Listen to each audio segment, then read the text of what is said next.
You know on the beat every time, though. I would like to personally welcome you to Man Hour After Dark. Say that thing. While I bring you the host, Mike, Buck, and Cone. You know who coming to the sports talk than what you about to hear right here. I second that. Go. You know that it's us when we talking about sports. Giving you facts on the field to the core. Tune in, we need the support. 1 hour too short, then listen some more. On all your stations, not dropping no music. Stripes like Adidas, but Nike just do it. Down 4 in the 4th, we go for the win. Michael 2 seconds, we taking it in. Buck, Mike, and Combs, you know what's going on. Man, now we're after dark, no LA, we the big spark. No 4th and inches, won't cut you short. Got the best talking, it's all sports. Buzzing more than buzzer beaters. We coming live all through your speakers, go. And what is up, guys? Michael Buckhouse here with the Man Hour. Head over to manhour.com and pick yourself up some merchandise. We got hoodies, we got beanies, we got everything you can think of. We also got one of the newest trolling videos that I'll be dropping here in the next couple weeks. But first, let's welcome Brandon Combs to the show. Brandon, what's going on today, man? What is going on? Man, look, I tell you right now, your boy Joe, man, I hear you got a basketball game coming up in Florida, man. You got to go down and get dunked on, by Super Joe. Yeah, Joe is 6'3", 240, I think he said, and he is a baller. He posted a picture of him flying above the rim, and I'm scared. I ain't gonna lie. I am scared. I never played basketball. At least you'll end up on a poster. Right. Hey, sell those babies. But speaking of somebody that scares me anymore, Kyran Montgomery, a Missouri Tiger commit from Indianapolis, Indiana. Kyran, what's going on, man? How you doing, my man? We are great. We are great. So, like I was saying, you are a 4-star recruit coming from Indianapolis, Indiana. What started you on the football journey right off the bat?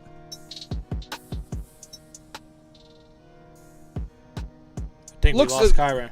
Yeah, we're having a little bit of technical difficulties with him. Like we have some weird rain going through town right now. So once he gets back, we'll definitely add him back on. So Brandon, let's go ahead and pop some of his highlights on it. Like on here, man. He is 6'4", 251. These are his junior highlights. I mean, he is just a man among boys out there. Like it is absolutely ridiculous the way this young man can do stuff. So, man, I'm always amazed with these high school athletes nowadays, because I remember when I was in high school, man, we weren't this big, strong, and fast as they are now, man. Well, you're still not big and fast or strong now. So, Kyran, welcome back to the show, man. We're watching some of your highlights here, and you are a edge rusher, man. Like, you get to the quarterback and you get to him in a very, very bad mood.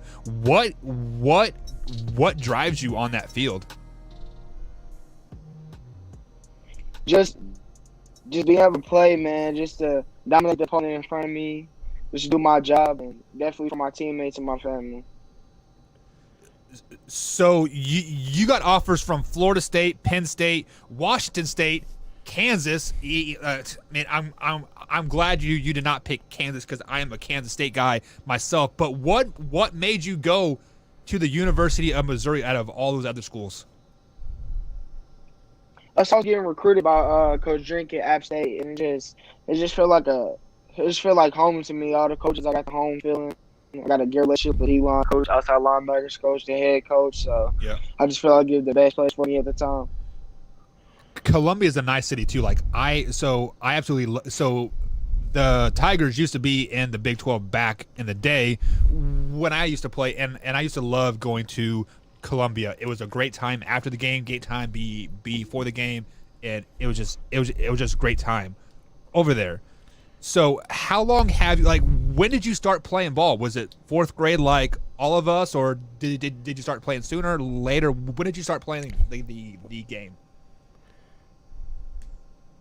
I started playing football when I was about 7 years old. My mom put me in this little IFA league, so that's when I started. That's when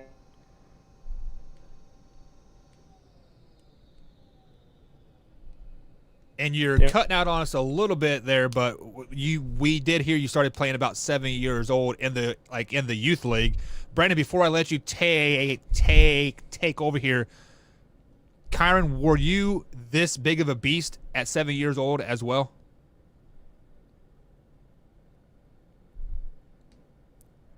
We lost him again. It looks like we lost him again, but it's okay. I mean, he sounds like a very well-spoken, great young man. I mean, the University of Missouri is going to be very, very excited to get him on there. So as Brandon Combs Jr. comes across the board, damn, ain't nobody stopping him. No, come on, 6'5", 251 as a senior in high school. So he hasn't even hit the college weight room yet. He hasn't even hit that college food yet, right? I mean, everybody knows in college your first year you put on at least 15 pounds. Looking at his body type, he doesn't need to put on any weight. He is going to add some outside linebacker skills, and he is going to tear it up. So my son, Brandon Jr., wants to move out this way to Chicago, and he wants to play football his senior year out here. So, Junior, I know you're listening right now. This is what you're going to be going up against. This is football, so I hope you're ready, man. I hope you're ready. If you're anything like your dad, you are 5'9", 5'8" tops. I mean, so let's say you are playing tailback, right? And you are in a passing down, and Kyran Montgomery comes off the edge untouched. Are you putting your nose in front of him? See, he's more of an offensive lineman, so he's got to block Kyran Montgomery. That's not good. Junior, if you want to play real ball, come down here to Southern Indiana, and I will put you in the position to win, and I'll get you to college. Like, that is what I tell my guys. If they buy into my system here, and, I'll get you to where you want to go. But he's willing to do it. Yeah. I mean. All right. I mean, just looking at these highlights. I didn't watch these before the game, for the show. But he is inside, he is outside, and he uses his hands really well. Look at that. He is engaging. He takes off blocks, shuffles, side shuffles, and then boom, he is in the hole making tackles. He's a man amongst boys, man. Look at that. First of all, number 99 is the best defensive line number. And look at that. He is fast, too. Fast for those. And look at that. Circled up. That he cuts in. Boom. Shuffles down. Oh, man. I would love to have him. Oh, Missouri, you guys got a freaking steal on this guy. Combs. I know you are a Bears fan. You guys know defense. This guy. Whew. Look, man. And not only do we know defense, but we know defensive ends. And this kid looks like he's going to be a beast. I can't wait to watch him at Missouri and see what he brings to the table, man. It's something that's going to be fun to watch for sure. Yeah, and we talked, what was it? Was it yesterday or 2 days ago about the SEC as a as a whole, and obviously the Missouri Tigers are in the SEC. And Kyran is going to be playing in the SEC. So I made a poll over here on the YouTube, youtube.com/manhour. I said, is the SEC the best college football conference?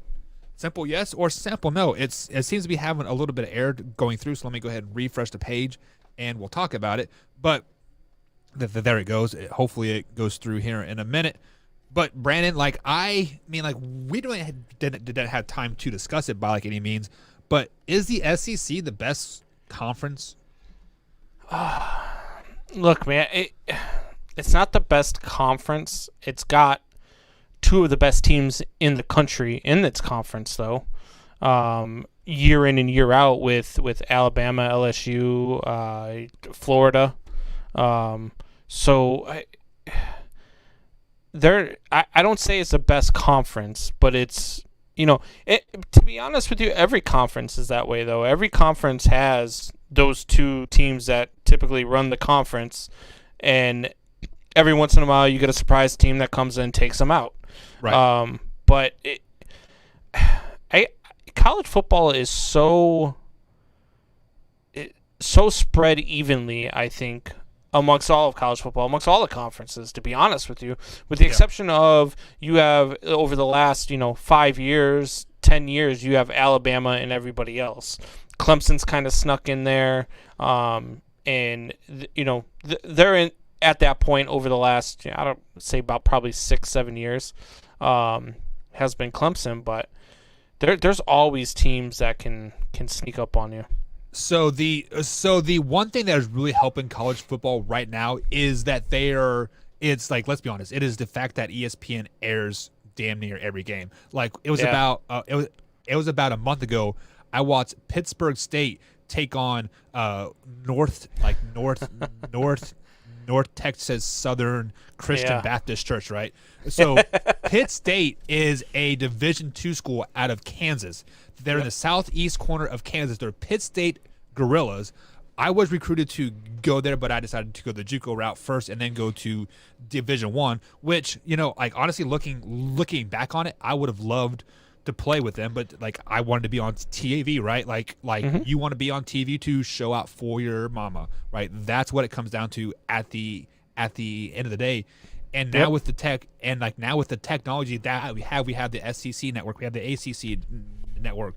Mike is a big component of the Longhorn channel, right? So so like now you don't have all these 5-star recruits or these 4-star recruits like Kyran having to go to Alabama to be seen, right? He can go to NDU. He can go to Indiana State or in Missouri, right? And still be seen on national TV, get seen by all these scouts. So I mean, definitely the talent pool is getting spread out among all conferences now.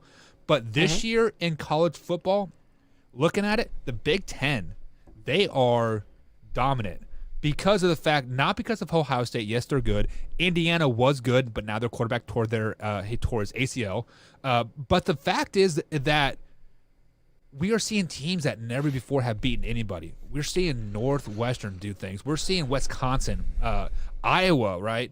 I mean, all these schools are beating down the big boys, Michigan State, right?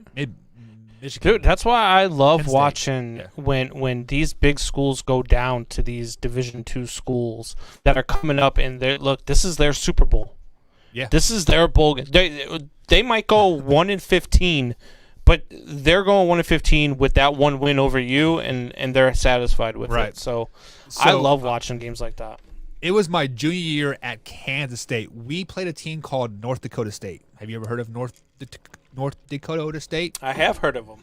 So at the time, they had not made their run of like all their Division II national championship games, right? Nobody knew who they were, but this big green machine came into Manhattan, Kansas, and we all stroll out of the tunnel like, oh, this is going to be a freaking cakewalk, right? Dude, this Division II school laid the smackdown on us. It was like 42-14 at a blink of an eye. We're like, what the hell just happened? We literally paid the school $1 million to come down from North Dakota to Manhattan, Kansas to give us our first L of the season. It was not fun at all. Not at all. So, but now we have the North Dakota State coach and Chris Kleiman over there. This is his second or third year over at Manhattan, so very, very happy to have him. So, guys, before we head to a quick little break, I want to thank Kyran for jumping on as he could. We talked to him a lot pre-show, and everything that he said was yes sir, no sir. Very, very well spoken, very well mannered individual. Not what I was expecting from a defensive end. To be honest, like I figured a defensive end. What is that supposed to mean? Because defensive players are a different breed, man. We are mean MFers, right? Like like honestly, Colin. Have you ever listened to Khalil Mack talk? No, I haven't. Khalil Mack is gold on the mic, dude. But he is one of those guys who is very polite and but he is hilarious. He's just got a great personality. So there are not some all people defensive that ends are that way. Well, you have to be great. So like on the field to be great, you have to be a bad MFer. Like you have to just come to the field angry. But once you step off the lines, you got to be nice and humble and yada yada yada, right? But yeah. At the end of the day, it is what it is. So, Brandon, let's take a quick little break. Mike should be joining us after the break here in like he just texted he's not going to make it. Oh, he's not going to make it. That's okay, because we got some shop talk heading out on the other side of the break. So if you guys want to talk about anything in the chat, let us know what you want to talk about, because it is Wednesday. It is shop talk. So let's get on it, guys. Right after this quick little break, we'll talk some shop talk. Right back. Man Hour.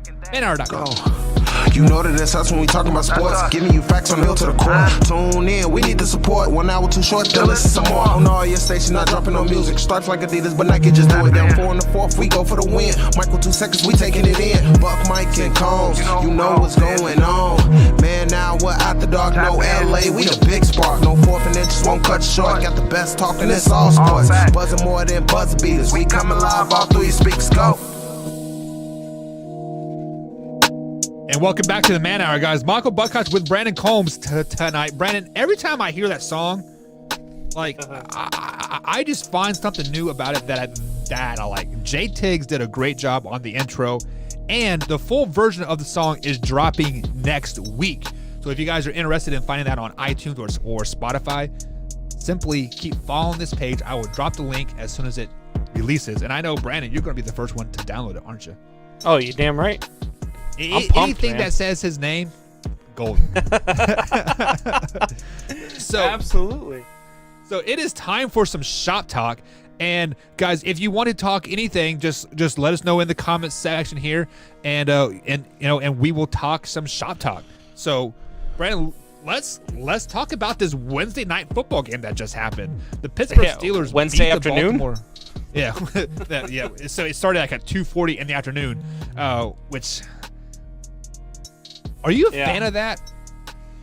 So, I'm not a fan of midweek football at all. I don't even like the Thursday night game. And I really don't like how they handled this situation. They kept moving it back. Everybody was thinking they're moving it back so that, they can get which they were. Lamar to play. Which they were. Come on. Be ultimately, honest. RG3 plays anyway. So, look, I don't understand what the NFL is doing this year with COVID. Like, I really don't. I don't know why this game got moved all the way to Wednesday when you made the Denver Broncos play on Sunday. I don't understand. We're going to have a Monday night triple header. No. It's only a double hitter because they moved the Cowboys-Ravens games to a Tuesday now. So so now they're playing. So the Ravens get an extra day, and the Steelers get screwed and have to. All right. So either way, both of these teams having to play on Wednesday and now having to play on Monday and Tuesday, like it just. I don't know, man. It's. The NFL has done an absolutely awful job at this COVID thing, and they are seriously all about the money. If they ever again say they are about players and player safety, they are lying, and they should get kicked into their teeth for lying. Yeah, so I was watching old Skip Bayless and Shannon Sharp earlier today. I usually I put on one of those just for some background noise, How can you even listen to that for background? Shannon Sharp is the worst analyst I have ever heard in my entire freaking life. 5 minutes of that guy makes me want to start stabbing puppies.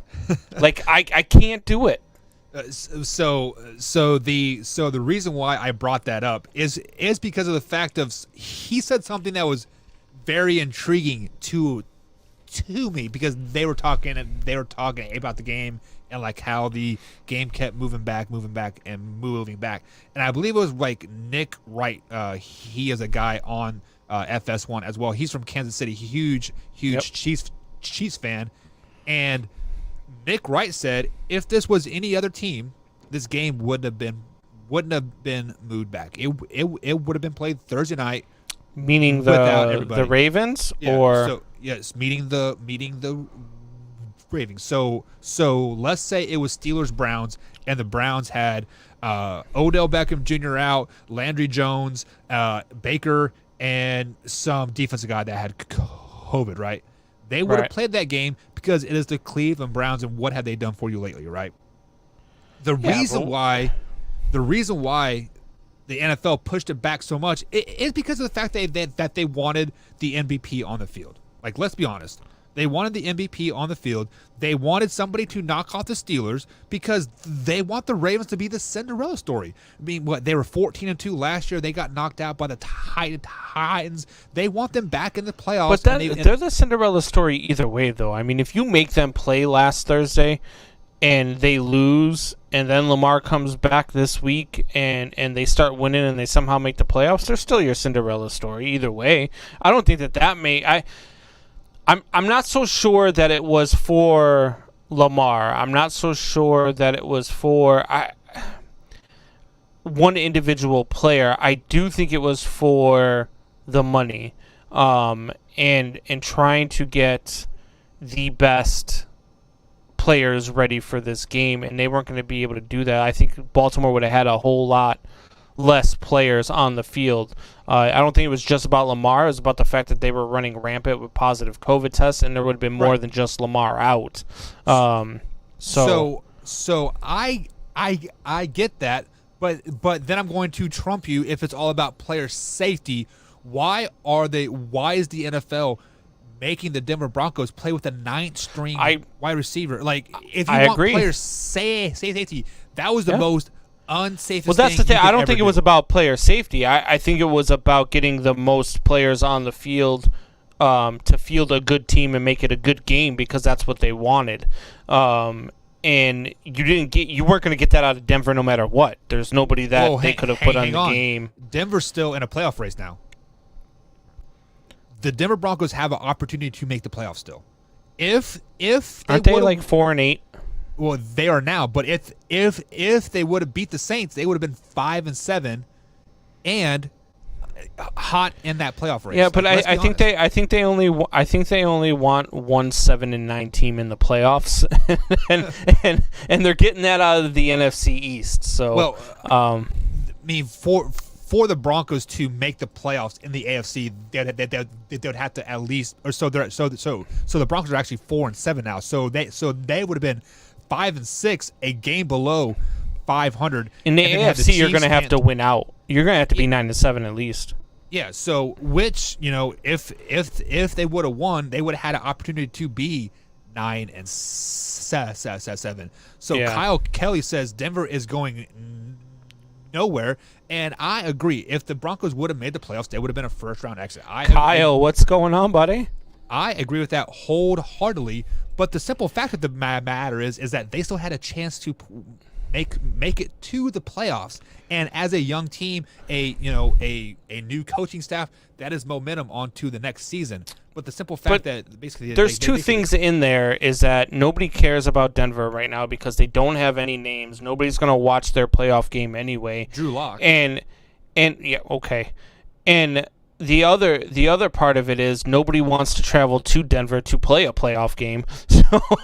So they wouldn't because the Chiefs are winning that division. So they would be on the road. No, I don't think that the Broncos had any chance, man. Yeah, so Kyle Kelly does bring up a great point. They are missing a lot of pieces. Yes, they're out Cortland Sutherland, which I think he tore ACL week 2 or week 3. They're out Von Miller. They're and then Drew Lock was out for 4 or 5 weeks out 4 or 5 weeks as well.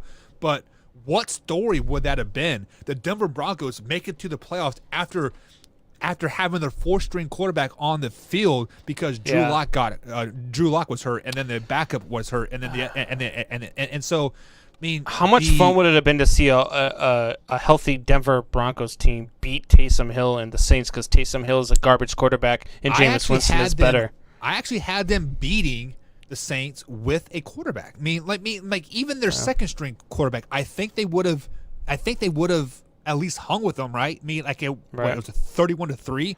Definitely wouldn't have been that type of score because they would have completed some passes. So Brett would have been 31-17. But still, still would have been a little bit more respectable, right? I mean, right. It is just the fact that what's the word I'm looking for? The NFL. You know how people saying they're blackballing Colin Kaepernick from coming back into the NFL, right? Yeah. The NFL basically blackballed Denver Broncos, saying you are not making the playoffs because we Yeah. want the Ravens in there. No, I agree. The NFL handled it poorly. The NFL has handled the entire COVID thing poorly. They have had no plan in place for any team that has had a COVID outbreak other than, all right, we're going to push you back a day. Okay, you're still breaking out. All right, we'll push you back another day. Oh, okay, you're still positive. All right, we'll push you back to Wednesday. But we have to play in the afternoon because we can't miss the tree lighting ceremony on NBC on Wednesday night because we have to hear, all the, the singers that they're going to have, in front of the tree. Give me a damn break, man. I gotta be curious of like what the ratings are for this Wednesday game. Like, were they the worst rating ever, or were they the best? Like I just. You know what I would love is if that day NFL Wednesday game still outdraws or they get better ratings on that day NFL game on NBC than they do the tree lighting. That would be. Funny. That's what I would like. Here, let me look it up. NBC. So we talked yesterday. We were talking a little bit of baseball, and I said we were talking, and somebody had said, asked me about Chris Bryant, and I said I wouldn't be surprised if Chris Bryant and Kyle Schwarber are gone this year. I'm pretty sure both of them are going to be gone. Well, right before we came on the show, the Cubs non-tendered Kyle Schwarber, so he is now a free agent. So I was actually going to ask you that. Like, what does this tendering and non-tendering mean? So if you tender them an offer, if they are in the final year of their rookie deal, you have to tender them an offer, a qualifying offer. And if they don't accept the qualifying offer, they become a free agent, but they're a restricted free agent. And if somebody picks them up, you get a draft pick for them. Okay. If you don't tender them an offer, they're an unrestricted free agent. They can sign with whoever. So I would not be surprised to see Kyle Schwarber. Man, Boston Red Sox fans, I would be all over this. You want this guy as your DH. He would destroy Fenway Park. Destroy Fenway Park. So the reason that I asked you this question is because we were talking baseball last night, and we were talking the catcher. His name's slipped my mind, DJ, right? What's his name? Yeah. LeMahieu. Yeah. So, and Mike said he would be a perfect fit in New York. You said absolutely not. They have one of the best catchers. Oh, you're talking about Realmuto. Yeah. So, and then I had an alert come over my phone this afternoon saying that the Yankees tendering Gary Sanchez, which you said he's a top catcher in the league. Do you think Gary Sanchez is going to leave New York? Sanchez, but yeah, I don't think he leaves New York. I think they find a way to keep him. If they sign Realmuto, man, I don't know why you would do that, for one, because you're going to get Gary Sanchez on a much better hometown discount than you're going to get Realmuto. Realmuto is 28 years old. He's looking for his big contract. He's looking for his payday. Right. Sanchez is like 25, 26. You can get him on another 3 to 4 year deal and let him become a free agent again when he's 30, where he can look for that big contract. And Gary Sanchez, to me, he can be just as good as Realmuto. I just think that Gary Sanchez has some growing to do at the catcher position. But he's still, to me, Gary Sanchez is a top 5 catcher in the league, offensively and defensively. So I'm not so sure I would go away from that, but that's what they're looking to do. I would have done what the Cubs did last year with Wilson Contreras. I would have said, look, you're about to become a free agent. Instead of tendering you a contract, we're going to give you a 4 or 5 year extension for more money than you've ever seen in your entire life. You'll be able to take care of your family just fine for the rest of your life, but it's not the biggest contract you'll ever see. And in 5 years, when you're 29, 30 years old, you can go after whatever you want to go after. And if we have it, we'll give it to you. But if not, then good luck. So this is my first Major League Baseball off season that I'm really paying to paying attention to all these signings and stuff like that. So is tendering is it equivalent for franchise tagging in the NFL? No, because you can turn down a tendered contract. You can turn down a franchise tag too, right? I don't think you can.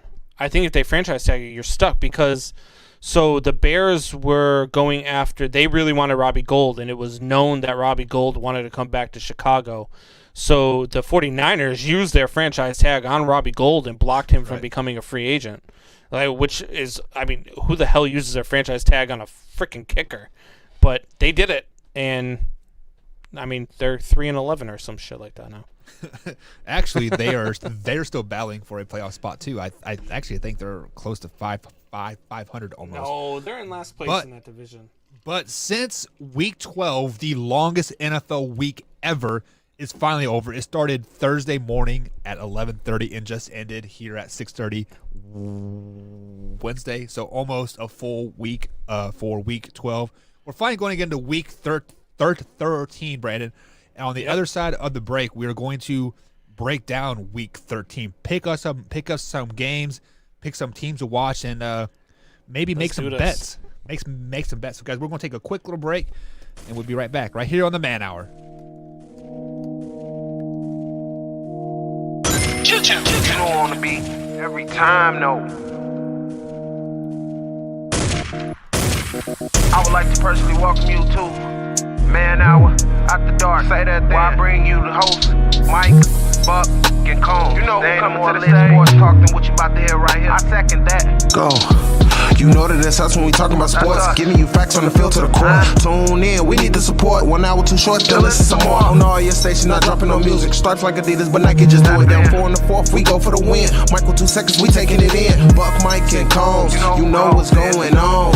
Man, now we're After Dark, no LA, we the big spark. No 4th and inches won't cut you short. Got the best talking, it's all sports. Buzzing more than buzzer beaters. We coming live all through your speakers, go. And welcome back to the Man Hour. We are getting ready to talk some Week 13 NFL moving forward. But before we get into that, guys, check out thrivefantasy.com. Right now, if you head over to thrivefantasy.com, use the promo code MANHOUR. They will match up to $50 on your first deposit. Tonight, on the prop bets, I won damn near $400 tonight. My account sitting at $455 right now, and it was a simple $25 entry fee and over under, and I won almost $400. I was sitting at 4th place, Brandon. It's Christmas time. It is Christmas It's time. Christmas time, and you just told your wife that you have an extra $400 in the account.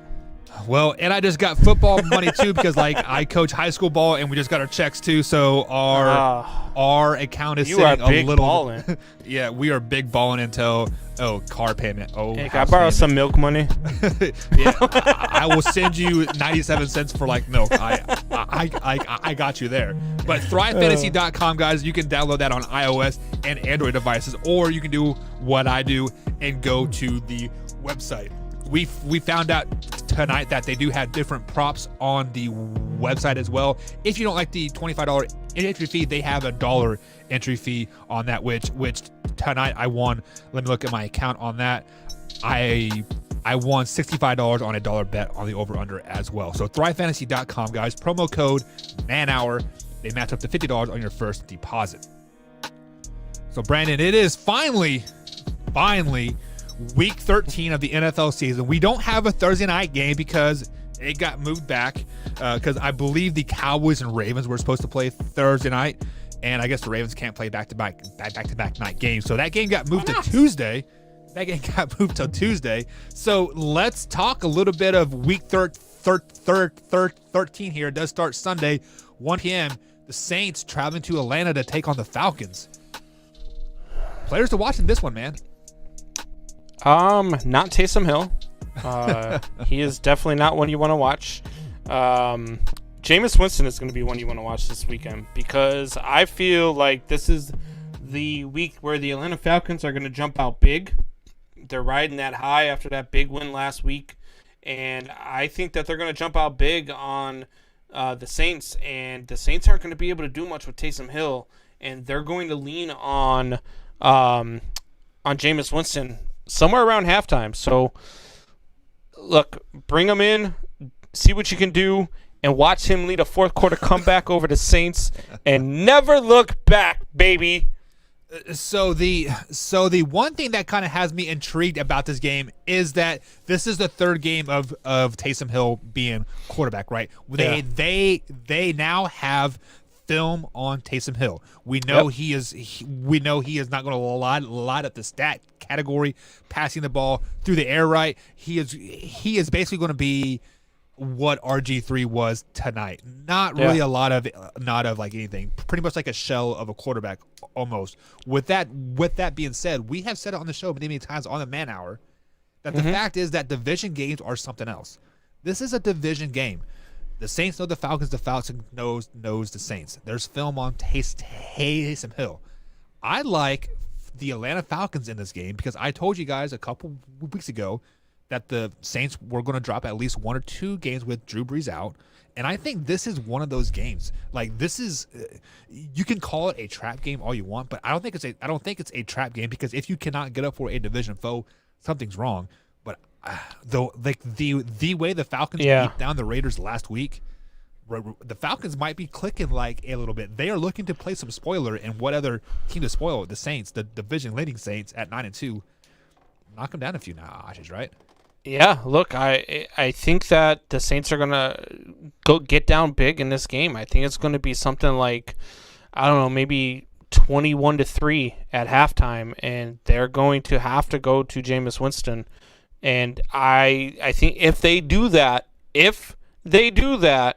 Saints will come back and win that game. If they do not do that, the Falcons are gonna roll them, and they're gonna roll them big. I have said it many times on the show that the Falcons are by far the best 3-quarter team out there, but it's obviously a 4-quarter game. So over here on the M&M marketing chat line, Kyle Kelly says Matt Ryan is the most wasted talent ever. How many times can you throw for 5,000 yards and not have a winning record? Well, Jameis Winston did it almost five years in a row. So,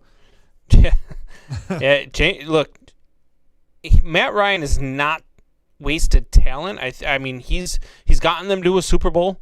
That defense, man, just lets them down year after year, and they've had some bad coaching in Atlanta. If you want to talk about wasted talent, Julio Jones, I believe, has over 1,500 yards in every. It's over 1,500 yards every one of his NFL careers, but he never finds the end zone.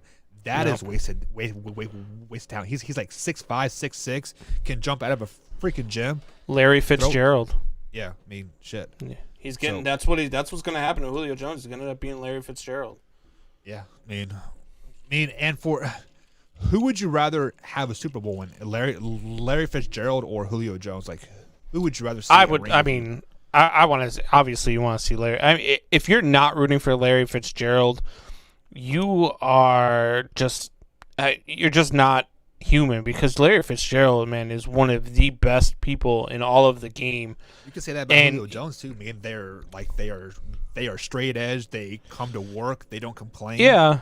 No, I don't have any problems with Julio. I just think Larry Fitzgerald's done it for so long. It would be so nice to win it, see him win one. And in 5 years, I'd like to see Julio win one. But right now, this year, I mean, come on, man. It's Larry Fitzgerald's only got so much time left. I think he's older than Tom Brady. yeah, he might be. I mean, shit. I think he's like 15, 16 years in the league, like at least. Yeah. So Kyle Kelly says that is what I mean, referring to Matt Ryan. But Matt Ryan and Matthew Stafford need to go to different teams. Yeah. Brandon, that is a great question. What team would you like to see Matt Ryan on if he's not with the Falcons? The Chicago Bears. That would be a good pick. Same thing with Matthew Stafford. I like Matthew Stafford going to the Dallas Cowboys in the off season when the rumor was out that the Lions were looking to shop Matthew Stafford, but I don't think Matthew Stafford will ever leave. Yeah, I don't think he's a Lion for life. Yeah, and Matt Ryan, I think he is a Falcon for life as well, simply because of the contract that he has, and the Falcons are obligated to so much money. But in a fantasy world, I would like to see them go to teams that are like stacked. You know, somebody like the Cowboys, somebody like Tampa Bay, right? Just because like these guys are just like with Larry Fitzgerald and like Julio Jones. Yeah, but see, teams that are a quarterback away. Like not just the Bears, but you've got teams out there that are really a quarterback away. You look at the Cleveland Browns. They are a quarterback away. Baker Mayfield is not the answer there. You look at the Kansas City. No, I'm just joking. You are the New England Patriots. Are the Patriots a quarterback away? Yeah, the Patriots are. The Patriots don't really have a whole lot of offensive weapons. The Bears have weapons with a running back. They just don't have an offensive line. Right. The Patriots are lacking all of that. They have no wide receivers, no offensive line, and no running back. So they're a little bit further than a quarterback away. But I think Bill Belichick could put in a system for Matthew Stafford or Matt Ryan to make them successful and win. I think Matt Ryan in Cleveland would make them a legit contender for the Super Bowl. Yeah, honestly, I thought the same thing with like RG3 when he was there for 5 games. I'm like, oh. I've never thought that about RG3. But like the Browns, the Browns are the staple of a mediocrity team. Yeah, they're 8-3 and nobody even believes them. You can literally have a Pro Bowl roster on their team. And they're going to be first round exit in the playoffs. Moving on to the next one, we do have the Detroit Lions traveling to Chicago to take on the Bears. Players to watch in this one, Brandon. I mean, you always want to see if Mitch Trubisky can do anything other than throw perfect passes in the end zone to the other team. Mooney is one. Darnell Mooney is a huge, great acquisition for the Bears. The kid is fast. He gets open downfield. I saw a video on YouTube the other day, and it was Darnell Mooney's moves, and he is breaking ankles, and he is wide open, and he gets overthrown on every damn play. It was so sad to watch. But I'm going to take the Lions in this one. I agree with Kyle Kelly, even though he's a Green Bay Packer fan. I'm going with the Lions probably by 10, if not more. So, I think you guys forgot that the Lions just cleaned house. They even fired their freaking IT guy. So, the Lions have a brand new you're right. So by staff. 27 then. So, the Lions have a brand new coaching staff. Nick Foles was back at practice today for Bears camp. So, are we going to have a quarterback controversy? As starter. Well, yeah, but I'm saying, are we going to have a quarterback controversy? Is Mitch going to throw one interception? Are you guys a loud fans up there? Look, no, there's no fans in the stands. So the problem with the Bears is they can't score more than 17 points. They don't have the offense to score more than 17 points. So yes, Kyle Kelly, I am betting against my team. They can't score. They can't put the ball in the end zone. So as long as you can score 20 points, which the Detroit Lions can score 20 points. They're winning that game, and it's not going to be close. I'd probably say 31-13 Detroit. See, I think it's going to be a close game because it is a division game. The Bears are at home. It's going to be cold. They own Detroit too. They do own Detroit. Yeah, so I'm picking the Bears. I'm picking them by 3. 13-10 is the final. Now I know they're going to lose. Not because of Matthew Stafford or anything. It's just the fact that the Lions have new coaching staff. They have new general manager. They have new IT guy. So, they are still trying to find their treading a tad bit. But I do think the Lions will win 2 more games this season and go 6-10. So just flip to 10-6, I said earlier in the offseason. So they'll still be 6-10, just 10-6, just backwards, right? And as long as the Bears win 1 more game than them this year, that's all I care about. Next up, we had the Browns at the Titans. This game's kind of intriguing. So, this is a tough one. So, the Titans are a very good team, but I think them and the Browns are on the same level. I just think less people are paying attention to the Browns because they're the Browns. The Browns' running game is just as good as the Titans' running game. And they got 2 people back there. Yeah. I'm going to go with the Browns in this one. I think it's going to be a close one. I think you're going to have a drag-them-out fight, and I think it's going to be 20-15, 20-17, something in that ballpark. So I'm going to go with the Browns in a close one. I'll pick the upset there. So this is the battle of, I think, the most overrated 8-3 teams in the NFL. Tennessee's a 5.5-point favorite too, by the way. Yeah, which is crazy to me, but I guess maybe because they're at home. I actually, it is up to 6.5 now per ESPN. But I think Tennessee has been a lot of smoke and mirrors to be honest. Like, people have been so high on them because of the fact that they went to the AFC Championship game last year. You guys know why they went to the AFC Championship game last year? It's because they got hot at the right time. The problem with the Titans right now is I think they got hot too early. So with that being said, I do like. It's hard to say with King Henry, man. Right. It's hard to say because King Henry. I know you're down on King Henry. I know you think that he's only an 8-game back. Okay, let me defend myself here real quick. Okay, this is Henry's 5th year in the league, right? Correct. The previous 4 seasons. Look at the first half of the year. He is getting 50 yards a game, 40 yards a game, 60, right? And then the 9 games plus, he is getting his 150, 130 yard game. So he came on late. This year, he came on early. Like, I think he has one game. He was pretty damn good last week. Well, yeah, because the Colts were missing 4 guys on the defense. But I think he has only had 1 game underneath 100 yards so far. I think it was 68 or 78 games or yards, and that was versus a very, very good Pittsburgh Steelers team. With that being said, the life of a running back is only 4 to 5 years. Derrick Henry is in his 5th year. They are giving him the ball 25 times a game. Do you legitimately think that he is durable enough to carry them on to the playoffs?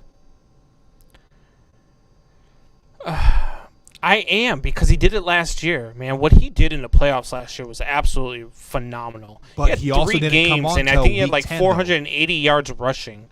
He was phenomenal in the playoffs. So until he showed that for me, when it comes to guys like that who show that they can perform in those spots, until they show me that they can't, I'm going to believe that they can. So I'm going to go with yes, that he could carry them to a playoff win or 2. I still don't think they go very far in the playoffs, but I think that King Henry is more than capable of carrying them, and there's nothing that has shown you yet that they're not. Yeah, which I totally agree with that. I want to address Joe here, and like Joe said that I said King Henry isn't very good. He isn't this and this. I am not saying that. King Henry is a top running back in the league this year. Top what? Right now he is easily the best running back in the league. Unless you may want to throw Chubb up there, like a 1A, 2A. You're missing Dalvin Cook too, man. But Cook got hot for 3 games there, and what has he done for you since? Not a whole lot, right? And I think he's hurt again. So what I'm saying about King Henry, this is the first time in his 5-year career that he has started hot game 1 and has carried it on now to week 13. So can he sustain his success? To be determined. Obviously, but the life of a running back is 4 to 5 years. Look at DeMarco Murray for the Dallas Cowboys. His 6th year in the league, he was averaging 25 touches a game. He went to the Titans, and you never heard from him ever again. I'm looking at Kyle Kelly's comment here. Tannehill's no sleeper at all. He's very accurate. Don't sleep on Ryan Tannehill. Look, the problem I have with Ryan Tannehill is he's that guy who finds a way to make a mistake at the end of a game. He's that guy that will find a way to lose you the game. And so, I'm not blown away by Ryan Tannehill. I am blown away by King Henry. I do think King Henry can sustain it, like we're talking about. I do think that that guy's a beast, man. Watching his workout videos, man, there is nothing that tells me that he's going to slow down. Are there teams out there that can stop him and slow him down and scheme to do so? Yeah, absolutely. I think the Pittsburgh Steelers are one of those teams. Right. But I'm not going to say that he can't carry them to a win over a team like Buffalo, because I've already seen him do so. In Buffalo, I think he has one of the best front sevens in all of football. If you look at who's also the Kansas City Chiefs, I think I think that King Henry would absolutely demolish that team. Let's take the Green Bay Packers, even Kansas though they're City has the a NFC. very underrated front seven. Their secondary is not very good, and that's why teams score a lot of points on But them. I just don't. Yeah, that's why I don't think you have to have a good secondary to be able to stop King Henry, because he's going to get into your secondary. And that's why the Green Bay Packers, they can't stop the run to save their lives. Right. So if it ended up in a Super Bowl somehow where it was King Henry versus the Green Bay Packers, I would take King Henry to run for 700 yards and Right. score 9 touchdowns and beat the Packers. So let me address that Ryan Tannehill comment that you addressed there. So Yep. this is Ryan Tannehill's really because he came in week 9 last year. So this is his first full year. So he has now played a full 16 games in a Tennessee Titan uniform. When he was with the Miami Dolphins, he had a coach by the name of Adam Gase, right? And we saw what Adam Gase is doing in New York. Not a whole lot. So Ryan Tannehill probably took 3-4 years back off of his career. So now this year we are probably seeing a second year Ryan Tannehill. Give him give him next year and maybe the year after that. I think he might be a top 10 quarterback in the league. Really? See, he is very accurate, but he's definitely a game manager for sure. I liken him to what was his name there? Quarterback for the Kansas City Chiefs. Kansas City Chiefs there. Yeah, he loves his Packers. He was a Kansas City Chiefs quarterback for a little while. Then he went over to where did he go? San Francisco. Or you could even call him the kid. God, I'm so bad with names. The Washington Redskins quarterback there. RG3? Bad leg. Bad leg. Alex Smith. Alex Smith. Yeah, exactly. So Alex Smith he's an came from the Alex 49ers Smith type quarterback. to the Chiefs. Yeah. So he's a game manager who will do enough, but I just can't count on him in a big game. The same way I couldn't count on Alex Smith in a big game. You are right about that. Yes. But so who has a top 5 winning percentage in the month of December and January since 2011? Alex Smith is number 4 on that list. How many Super Bowls has he won? He has won 0, I think. I don't think did the 49ers and Kaepernick win that Super Bowl that year that Kaepernick led them to the Super Bowl? So yeah, he has 0 rings. Yeah. So he's not. I don't know. He's just not that guy for me. I'm not a big believer in Tannehill. So no. Yeah, I mean, only time will tell. Let me flip back over to Week 13. The old scoreboard wants to say we're still in Week 12 still, which we technically still are. I mean, it's still Wednesday. Let's talk about that Vikings game. Okay, let's talk about that Vikings. Jacksonville Jaguars take on the Vikings, 1 o'clock on CBS. So I'm going to take the upset? Vikings in this game. The Vikings are going to win this game. And you ready for this? Yeah. The Vikings are going to beat the Buccaneers next week. They're going to beat the Bears in 2 weeks. They're going to beat the Saints in Week 16. And they're going to beat the Lions in Week 17 and win out and make the playoffs. Take it to the bank. Would that make the boys over at Twist happy or upset? I think it would make them upset, and I would love every second of it. Because I want you to win, so you're mad. No, you know why? Is because the Bears aren't winning another game for the rest of the season. So the Bears are going to take the draft pick that they wanted. They're going to the playoffs, and they're going to end up, with the 21st or 22nd pick of the draft. And I'm going to love every second of it. Let's be honest. The Bears can have the first overall pick, and they'll pick a safety. Yeah, they'll pick that female kicker from Vanderbilt. Speaking or of which, Purdue, wherever he was.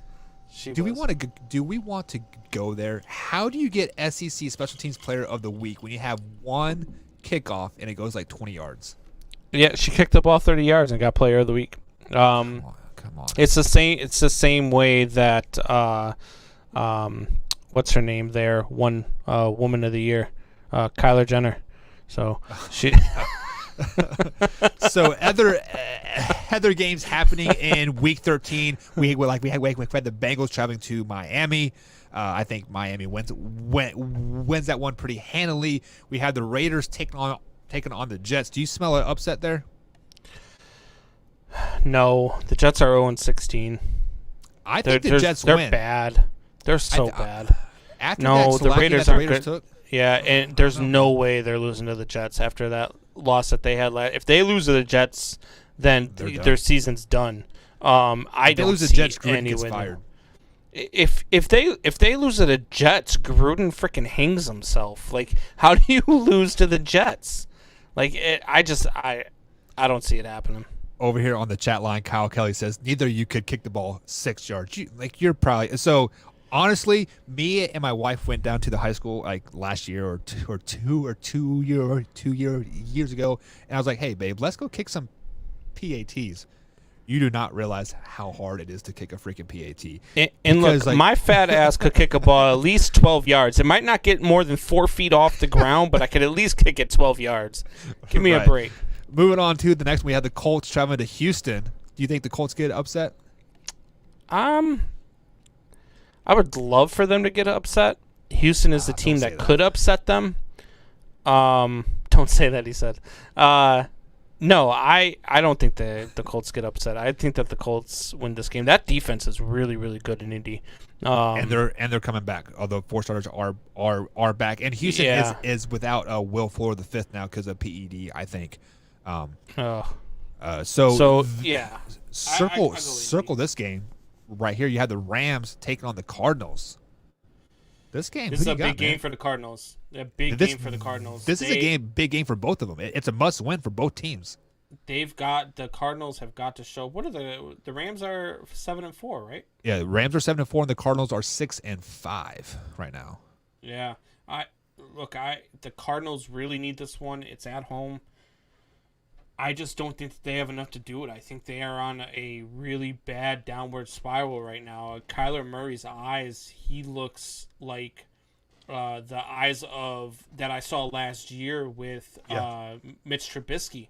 He just looks lost when he's at the line of scrimmage right now. I can't admit, I don't know why, because the first 8 weeks of the season I was like, man, this guy, he reminds me a lot of Russell Wilson. So what is going on right now? Why does he look so lost at the line of scrimmage? Why is he having such a hard time reading defenses right now? It's his shoulder injury that he sustained versus the Seahawks about 3 weeks ago on that Thursday night game when he took that big hit. He's been favoring that shoulder since. Who's their backup? I don't know who their backup is, to be honest with you. They've already hit their bye week too, right? Yes. All the bye weeks are gone. So, I mean, their backup is Chris Streveler. Ever heard of him? Ugh, nope. No, never heard of him either. Well, maybe we hear of him next week against the Giants. You give Kyler Murray a week off if you lose this game, because you got the Giants, the Eagles, and the 49ers left sandwiched in between your 2 Rams games. And you don't need much to beat the Giants. You don't need much to beat the Eagles. So I got to see more out of Kyler Murray if he's going to continue to play injured. If the Cardinals lose this game, their playoff hopes are done. Let's be honest. They're 6-6. The NFC, I think the NFC is going to have one, 6-10 or 7-9 team out of the East. So yeah, I mean, I guess you're right. Yeah, you probably don't get another sub 500 or even 8-8 team into the playoffs. Yeah. So I think you have to get 10 wins again in the playoffs this year, unless you're a division winner. Then you have the Giants taking on the Seahawks. That's the Seahawks by a lot. Eagles by taking on the Packers. I'm taking the Packers. Are you taking the Packers? Yeah, Packers by the Packers are to me still, and I know people are going to talk about the Saints. To me, the Packers are still the best team in the NFC, and as a Bears fan, I hate to say it.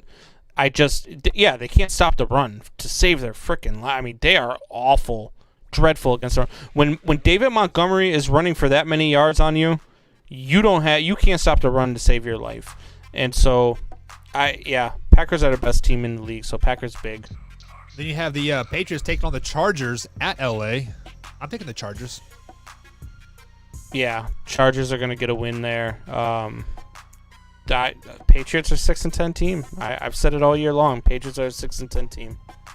And then the Sunday night game, you had the Broncos taking on the Kansas City Chiefs. I'm taking the Chiefs. Yeah, I mean, I wouldn't pick the Broncos to beat you, me, and Kyle Kelly. So Chiefs all day. Speaking of Kyle Kelly, he said let the pro talk about the Packers. The Packers will run the table to the Super Bowl. No, though Aaron Rodgers will find a way to lose it in the second round to the Atlanta Falcons or something. So we are week 13 into the NFL season. Who do you have representing in the Super Bowl now that the season is over, halfway over? I am going to go with the Pittsburgh Steelers just because they're too damn good. And I'm going to stick with my pick of the Bucks in the NFC. Tom Brady's going to find a way to get this done. They just handed him the play calling duties, and so he's calling everything now. So, look, I like it. I like the move. I'm going to stick with my preseason prediction and go with the Bucks. And I'm going to go with the Browns versus the Seahawks. I think the Browns get hot at the right time. As I talk down on them, that being one of the worst. I can't believe you said that with a straight face. 8-3, three teams. I think Baker Mayfield learns how to win moving forward. But guys, that's going to be it for the Man Hour tonight. Brought to you by Thrive Fantasy. Head over to thrivefantasy.com, or you can download it on your iOS or Android devices. Use promo code MANHOUR, and we will match up to $50 on your first deposit. That's thrivefantasy.com. You guys can also head over to manhour.com as well. Pick yourself up some merchandise. Got hats, hoodies, and T-shirts over there. See you guys tomorrow. Same time, same place. Tomorrow, talk a little bit of UFC. So if you guys like some UFC, some MMA fighting, tune in tomorrow, 9 p.m. East Coast time, right here on youtube.com/Mike and Mike Man Hour.